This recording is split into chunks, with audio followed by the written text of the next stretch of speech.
안녕하세요. 귀한 시간, 하나님의 말씀을 따라 역사의 한 페이지를 여행하는 여러분을 환영합니다. 먼 옛날, 이스라엘에는 솔로몬이라는 위대한 왕이 있었습니다. 그는 온 마음과 지혜를 다해 하나님을 위한 눈부시게 아름다운 성전을 지었습니다. 금과 백향목으로 지어진 그 성전은 하나님의 영광이 머무는 곳이었고, 온 세상 사람들이 그 위대함을 보기 위해 찾아올 정도였습니다. 하지만 시간은 흐르고 영원할 것 같던 영광의 시대는 저물었습니다. 유다 백성들의 마음이 하나님에게서 멀어지기 시작했습니다. 그들은 하나님의 성전을 등지고 이방의 신들과 스스로 만든 우상 앞에 무릎을 꿇었습니다. 결국 하나님께서는 바빌론이라는 강대한 제국이 유다를 침략하도록 허락하셨습니다. 예루살렘 도시는 무너지고 하나님의 집이라 불리던 솔로몬의 성전마저 처참하게 파괴되고 말았습니다. 백성들은 모든 것을 잃고 포로가 되어 낯선 땅으로 끌려갔습니다. 그곳에서 수십 년의 세월을 절망 속에서 보내야 했습니다. 마치 일제강점기 시절 우리 민족이 나라를 잃고 겪었던 서러움과 고통처럼 그들에게는 희망이 보이지 않는 암흑의 시간이었습니다. 그러던 어느 날 절망의 땅에 하나님의 음성이 들려왔습니다. 하나님께서는 학개라는 이름의 선지자를 일으켜 세우셨습니다. 그리고 포로 생활에서 돌아온 백성들에게 이제 다시 일어설 시간이라고 무너진 성전을 다시 세우라고 강력하게 외치게 하셨습니다. 그분의 메시지는 단호하고 분명했습니다. 바로 지금이 그때다. 오늘 우리는 바로 이 학개 선지자의 외침 속으로 들어가 보려 합니다. 이 이야기는 단순히 오래된 역사 기록이 아닙니다. 오늘을 살아가는 우리 각자의 삶 속에서 어쩌면 우리가 미뤄두고 외면하고 있는 미완성의 과제에 대해 하나님께서 주시는 음성일지도 모릅니다. 본격적인 여정을 시작하기에 앞서 잠시 여러분의 마음을 구합니다. 만약 이 말씀이 여러분의 마음에 울림을 준다면 공유하기를 통해 이 은혜를 주변에 나누어 주십시오. 말씀의 씨앗을 심는 귀한 사역에 동참하는 길입니다. 구독과 좋아요는 이 채널을 통해 더 많은 이들에게 하나님의 귀한 메시지가 전해지는데 큰 힘이 됩니다.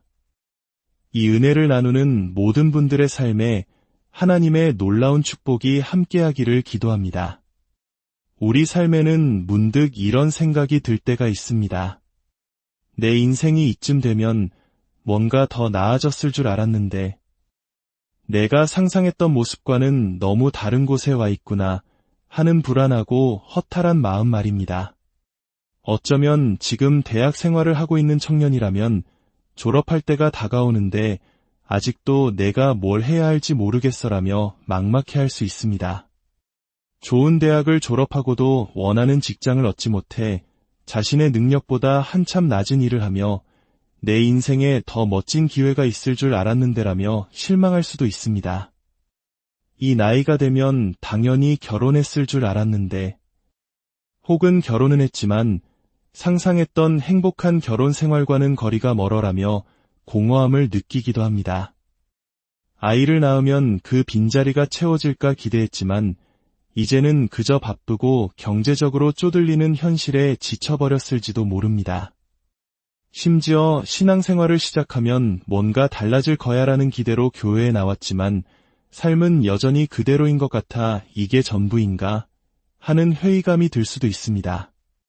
놀랍게도 이것이 바로 오늘 우리가 살펴볼 학개서가 쓰일 당시 유다 백성들이 느꼈던 감정이었습니다. 그들은 이렇게 말하고 있었습니다. 우리의 상황이 지금보다 훨씬 나을 줄 알았는데 정말 실망스럽다. 학개서의 말씀을 제대로 이해하기 위해 우리는 잠시 시간을 거슬러 올라가 그 배경을 살펴볼 필요가 있습니다. 솔로몬 왕시대에 지어진 성전은 상상할 수 없을 만큼 화려하고 웅장했습니다. 그것은 단순한 건물이 아니라 하나님이 자기 백성과 함께 하신다는 거룩한 상징이었습니다. 하지만 솔로몬이 죽은 후 백성들의 마음은 하나님을 떠나 우상에게로 향했습니다. 그들의 마음을 돌이키기 위해 하나님께서는 여러 사건들을 허락하셨습니다. 기원전 587년 바빌론의 느부갓네살 왕과 그의 군대는 남유다 왕국을 짓밟고 예루살렘을 파괴했습니다. 그리고 그들은 성전마저 무너뜨렸습니다. 이것은 단순한 패배가 아니었습니다. 도시 전체가 파괴되고 수많은 사람들이 포로로 끌려간 굴욕에 더해 하나님이 거하시는 집, 유대민족의 영적 정체성의 중심이 사라져버린 충격적인 사건이었습니다. 그들은 완전히 무너져 내렸습니다. 그렇게 유대인들은 수십 년간 포로로 잡혀가 있었습니다. 성경은 그 기간을 70년이라고 기록합니다. 한번 상상해 보십시오. 70년이라는 세월입니다. 우리 역사에서 한 세대가 완전히 바뀌고도 남을 긴 시간입니다. 그 시간 동안 태어난 아이들은 고향 땅을 본 적도 없이 포로 신분으로 자라났습니다. 자유롭게 하나님을 예배할 수도, 원하는 곳으로 갈 수도 없는 완전한 속박의 삶. 그것이 그들이 아는 세상의 전부였습니다. 그것은 끝이 보이지 않는 악몽과도 같았습니다. 그러던 기원전 538년 기적과도 같은 소식이 들려왔습니다. 약 5만 명의 사람들이 고향 예루살렘으로 돌아가 무너진 성전을 재건해도 좋다는 허락을 받은 것입니다. 50년이 넘는 세월 만에 마침내 고향으로 돌아가 하나님의 집을 다시 지을 수 있게 된 것입니다. 사람들의 마음은 이루 말할 수 없는 안도감과 흥분으로 가득 찼습니다. 그들은 예루살렘으로 돌아와 하나님의 성전을 다시 짓기 시작했습니다. 성전의 기초를 놓고 제단을 쌓았습니다. 하지만 그때 사마리아 사람들이 나타나 그들의 일을 방해하기 시작했습니다. 갑작스러운 반대와 어려움에 부딪히자 사람들의 마음속에 이런 생각이 싹트기 시작했습니다. 아, 이거 너무 힘든데. 지금은 하나님의 때가 아닌가 보다. 그렇게 그들은 성전 재건 공사를 중단했습니다. 무려 14년 동안이나 말입니다. 포로 시절 50년 내내 그토록 간절히 꿈꾸던 일이었지만 막상 어려움이 닥치자 그들은 프로젝트를 보류해버렸습니다. 그리고 하나님의 집을 짓는 대신 그들은 무엇을 했을까요? 바로 자기 자신의 집을 짓기 시작했습니다. 그것도 아주 멋지고 화려한 집들을 말입니다. 그들은 하나님의 집은 잊어버리고 자신들의 안락함에만 몰두했습니다. 바로 그때 하나님께서 학계 선지자를 보내신 것입니다. 백성들을 다시 불러 모아 하나님의 성전을 재건하도록 촉구하기 위해서였습니다. 학개서 1장 2절의 말씀은 이렇게 시작됩니다. 만군의 주가 이같이 말하여 이르노라. 이 백성이 말하기를 주의 전을 건축할 시기가 이르지 아니하였다 하느니라. 하나님께서는 이 백성이 말하기를 이라고 하십니다. 구약의 다른 곳에서는 거의 항상 당신의 백성을 내 백성이라고 부르셨는데 여기서는 마치 거리를 두시는 것처럼 이 백성이라고 말씀하십니다. 마치 부모가 자녀가 큰 잘못을 저질렀을 때 실망하여 저 녀석이 라고 말하는 것과 같은 뉘앙스입니다. 하나님께서는 말씀하십니다. 저들이 지금은 내 성전을 지을 때가 아니라고 말하고 있다. 그들은 때가 아니라고 생각했을까요? 사마리아 사람들의 반대에 부딪혔기 때문입니다. 일이 힘들어졌기 때문입니다. 우리는 종종 어떤 일을 할 때 반대에 부딪히면 이건 하나님의 뜻이 아닌가 봐라고 쉽게 단정해버립니다. 하지만 우리는 깨달아야 합니다. 우리가 하나님의 마음과 가까운 중요한 일을 하려고 할수록 더 큰 반대와 저항에 직면할 가능성이 높다는 것을 말입니다. 반대에 부딪히는 것은 하나님이 당신을 반대하신다는 신호가 아닙니다. 오히려 많은 경우 그것은 당신이 하나님께서 원하시는 올바른 일을 하고 있다는 증거입니다. 영적인 저항은 당신이 하나님의 뜻에 순종하여 앞으로 나아가기 시작하는 바로 그 순간에 찾아옵니다. 하나님의 뜻에 순종하는 길이 어렵고 힘들게 느껴질 때 이 한 가지 생각을 꼭 기억하시기 바랍니다. 하나님의 도우심으로 쉬운 잘못이 아닌 어려운 옳음을 선택하라 스스로에게 계속해서 다짐하십시오. 하나님, 당신의 능력으로 저를 도우사 쉬운 잘못이 아닌 어려운 옳음을 선택하게 하옵소서. 하나님께 집중하는 것을 멈추고 나 자신에게 집중하는 것은 너무나 쉽습니다. 그러나 어렵더라도 옳은 길은 계속해서 하나님의 성전을 짓는 것입니다. 누군가 내 마음에 상처를 주었을 때 원한을 품고 분노하는 것은 쉽습니다. 그러나 어렵더라도 옳은 길은 그리스도께서 우리를 용서하신 것처럼 다른 사람을 용서하는 것입니다. 가진 것보다 더 많이 쓰며 빚을 지는 것은 쉽습니다. 그러나 어렵더라도 옳은 길은 빚에서 벗어나기 시작하고 자신의 형편보다 검소하게 살며 다른 사람들에게 아낌없이 나눌 수 있는 삶을 사는 것입니다. 포기하는 것은 너무나 쉽습니다. 그러나 우리 예수님의 제자들은 하나님의 도우심으로 쉬운 잘못 대신 어려운 옳음을 선택할 것입니다. 그리고 이것이 바로 학개 선지자가 백성들에게 힘을 실어주고자 했던 메시지였습니다. 그는 본질적으로 이렇게 말하고 있는 것입니다. 바로 지금이 그때다. 잠시 여러분 자신에게 질문을 던져보시겠습니까? 여러분의 삶에 혹시 미완성의 과제는 없으십니까? 어제였을 수도 있고, 한 달 전, 혹은 15년 전이었을 수도 있습니다. 하나님께서 여러분의 마음에 무언가를 심어주셨다고 믿었던 일 말입니다. 저 사람에게 다가가서 내 믿음을 나눠야 하는데, 하지만 그건 너무 어렵고 어색해서 쉬운 길을 택했습니다.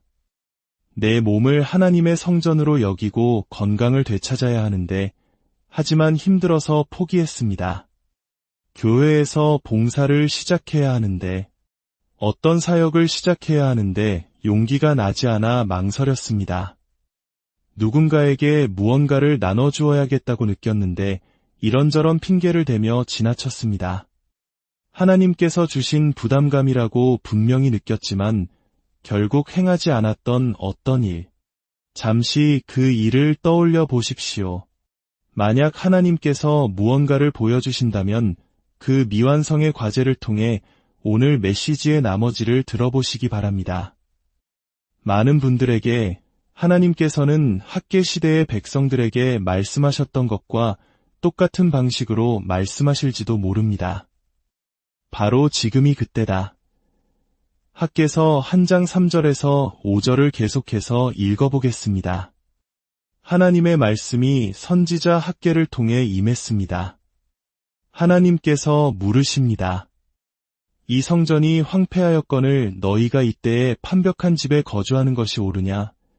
여기서 판벽한 집이란 아주 잘 꾸며진 고급 목재로 마감한 호화로운 집을 의미합니다. 오늘날로 치면 대리석 주방과 최고급 가전제품으로 꾸민 집과 같을 것입니다. 하나님께서는 우리가 좋은 것을 누리는 것을 반대하지 않으십니다. 하지만 그 좋은 것들을 하나님보다 앞세우는 것을 반대하십니다. 지금 백성들은 하나님의 집과 하나님의 우선순위보다 자신들의 안락함을 앞세우고 있었습니다. 그래서 하나님께서는 말씀하십니다. 너희의 행위를 살필지니라 깊이 생각해 보라는 것입니다. 혹시 당신도 하나님의 부르심보다 당신 자신의 안락함을 앞세우고 있지는 않습니까? 혹시 당신은 변화를 만드는 것보다 당신의 이름을 내는데 더 관심이 있지는 않습니까? 하나님의 집보다 당신의 집을 먼저 챙기고 있지는 않습니까? 하나님과 그분의 사랑을 다른 사람들에게 보여주는 대신 당신 자신에게만 몰두하고 있지는 않습니까? 학개서 1장 6절에서 하나님은 그 결과가 어떠한지 정확하게 말씀하십니다. 이 말씀은 2500년 전의 이야기라고는 믿기지 않을 정도로 오늘날 우리의 현실을 꿰뚫어 봅니다. 너희가 많이 뿌릴지라도 수확이 적으며 먹을지라도 배부르지 못하며 마실지라도 흡족하지 못하며 입어도 따뜻하지 못하며 일꾼이 삭슬 받아도 구멍 뚫어진 전대에 넣음이 되느니라. 이것을 현대적인 말로 번역해 볼까요? 당신은 정말 열심히 일하지만 여전히 가진 것이 없다고 느낍니다. 당신은 어떤 경력에 당신의 삶을 쏟아붓고 있지만 그저 공허하고 텅 빈 느낌뿐입니다. 과거 어느 때보다 더 많은 것을 가졌지만 여전히 만족하지 못합니다. 온갖 오락을 즐기고 맛있는 것을 먹으러 다니지만 여전히 더 큰 무언가에 대한 갈망이 남아 있습니다. 당신의 행위를 깊이 살펴보십시오. 하나님보다 당신의 집을 앞세우고 있습니까? 하나님께서 당신에게 하라고 이끄셨지만 당신이 하지 않은 미완성의 과제가 있습니까? 그러자 7절과 8절에서 하나님께서는 너무나도 사랑이 많으시게도 그 해결책을 아주 간단하게 제시해 주십니다. 백성들은 성전을 지어야 하는데 우리는 능력이 부족하고 반대도 심하고 너무 어려워요라고 생각하고 있었습니다. 그때 사랑이 많으신 하나님께서 어떻게 말씀하시는지 보십시오. 7절에서 다시 한번 말씀하십니다. 너희는 자기의 행위를 살필지니라. 그리고는 그 거대한 과업을 세 가지 간단한 단계로 나누어 주십니다. 너희는 산에 올라가서 나무를 가져다가 성전을 건축하라. 다시 한번 말씀드리겠습니다. 첫째, 산에 올라가라. 둘째, 나무를 가져오라. 셋째, 내 집을 지으라. 하나님께서는 너무나도 사랑이 많으셔서 우리가 감당할 수 있도록 일을 단순하게 만들어주십니다. 산에 올라가라. 나무를 가져오라. 성전을 지으라. 하지만 우리의 문제는 무엇입니까? 우리는 종종 이렇게 묻습니다. 하나님, 그런데 네 번째, 다섯 번째, 여섯 번째 단계는 무엇인가요? 돈은 누가 되고 어떻게 진행될 것이며 누가 함께할 건가요? 세금 혜택은 있나요? 시간이 얼마나 걸릴까요? 우리는 모든 세부 사항을 알기 원합니다. 그러나 하나님께서는 말씀하십니다. 네 번째, 다섯 번째, 여섯 번째 단계는 걱정하지 마라. 그저 첫 번째, 두 번째, 세 번째 단계를 행하라. 시편 기자의 고백처럼 주의 말씀은 내 발의 등이요 내 길의 빛이니이다. 하나님의 말씀이 우리 발의 등불이라면 그분은 한 번에 한 걸음씩만 비춰주실 때가 많습니다. 우리가 첫 번째, 두 번째, 세 번째 걸음을 떼기 전까지는 네 번째, 다섯 번째, 여섯 번째 걸음이 보이지 않을 것입니다. 하나님께서는 우리가 감당할 수 없는 세부 사항들을 미리 다 보여주지 않으십니다. 그분은 우리가 그곳에 도착했을 때 필요한 것을 주실 것입니다. 하지만 우리는 먼저 첫걸음을 떼어야 합니다. 시작하는 방법은 아주 간단합니다. 말하는 것을 멈추고 행동을 시작하는 것입니다. 생각만 하는 것을 멈추고 말만 하는 것을 그만두고 오늘 당장 산으로 올라가십시오. 하나님께서 당신에게 보여주신 다음 일을 오늘 하십시오. 오늘 하나님께 신실하십시오. 저 역시 부끄러운 고백이지만 아내와 매일 함께 기도하는 것이 하나님께서 제게 주신 어려운 오름이었습니다. 영적인 가장으로서 매일 아내의 손을 잡고 자녀들을 위해, 교회를 위해, 믿지 않는 이들을 위해 기도하는 것이 옳다는 것을 알았습니다. 하지만 바쁘다는 핑계로, 피곤하다는 핑계로 그 쉬운 잘못을 택하며 미루곤 했습니다. 하지만 제가 순종하기로 결심하고 그 어려운 오름을 행하기 시작했을 때 놀라운 일이 일어났습니다. 우리의 결혼 생활이 이전과는 비교할 수 없을 정도로 깊어졌습니다. 함께 기도할 때 우리는 이기적인 마음을 내려놓고 영적으로 하나가 됩니다. 그리고 영적으로 하나가 될 때 감정적으로도 더 깊이 연결됩니다. 순종의 반대편에 어떤 놀라운 축복이 기다리고 있는지 저는 전혀 알지 못했습니다. 기억하십시오. 당신은 결과에 책임이 없습니다. 결과는 하나님의 책임입니다. 당신의 책임은 오직 순종하는 것입니다. 하나님께서 당신에게 하라고 부르신 일을 그저 행하십시오. 우리 모두에게는 이런 미완성의 과제가 있습니다. 어쩌면 당신을 괴롭히는 죄를 비밀로 간직하고 있을지도 모릅니다. 비밀을 지키는 것은 쉽습니다. 그러나 어렵고 옳은 길은 고백하고 도움을 구하는 것입니다. 어쩌면 행복한 결혼 생활을 하는 척하며 주변 사람들을 속이고 있을지도 모릅니다. 거짓말하는 것은 쉽습니다. 하지만 어렵고 옳은 길은 우리에게 도움이 필요해요 라고 인정하는 것입니다. 하나님께서 당신의 삶의 학계 선지자를 일으켜 세우시도록 만들지 마십시오. 당신은 그분의 자녀입니다. 하나님께서는 당신이 순종하기를 원하십니다. 바로 지금이 그때입니다. 바로 지금이 그때입니다. 바로 지금이 그때입니다. 아버지 하나님, 당신께서 우리와 함께 하시며 살아있는 말씀으로 역사하심에 감사합니다. 그리스도께서 태어나시기 500년 전의 이 이야기가 오늘날에도 여전히 진리임을 믿습니다. 이 자리에 있는 우리 모두의 마음을 만져주시고 당신의 임재 안에서 우리가 변화되게 하옵소서. 오늘 말씀을 듣는 모든 분들을 위해 기도합니다. 하나님, 성령의 음성에 민감하게 하시고 순종할 수 있는 믿음을 주옵소서. 결과는 하나님께 맡기고 그저 순종함으로 첫걸음을 뗄 수 있도록 용기를 주십시오. 그 길이 때로는 어렵고 힘들지라도 성령님의 도우심으로 쉬운 잘못이 아닌 어려운 옳음을 선택하게 하옵소서. 우리가 당신의 집에 들어설 때마다 하나님께서 말씀하실 것이라는 기대하는 마음을 갖게 하소서.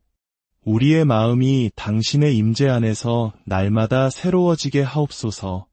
우리가 첫걸음을 뗄 때 당신의 공급하심과 능력을 보게 될 것을 미리 감사드립니다. 계속해서 기도하는 가운데 어쩌면 오늘이 바로 예수님께로 나아갈 때인 분들이 있을 것입니다. 당신의 삶을 돌아볼 때 하나님보다 앞세우는 것들이 너무나 많았음을 깨닫게 될지도 모릅니다. 하나님께서는 우리를 위해 훨씬 더 좋은 것을 예비해 두셨습니다. 그분은 우리 삶의 첫 번째 자리에 계시기를 원하시며 또 그럴 자격이 있으십니다. 하나님께서는 당신이 얼마나 선하신 분인지 보여주시기 위해 아들 예수님을 보내셨습니다. 죄 없으신 예수님께서 우리의 모든 죄를 위해 십자가에서 죽으시고 부활하셨습니다.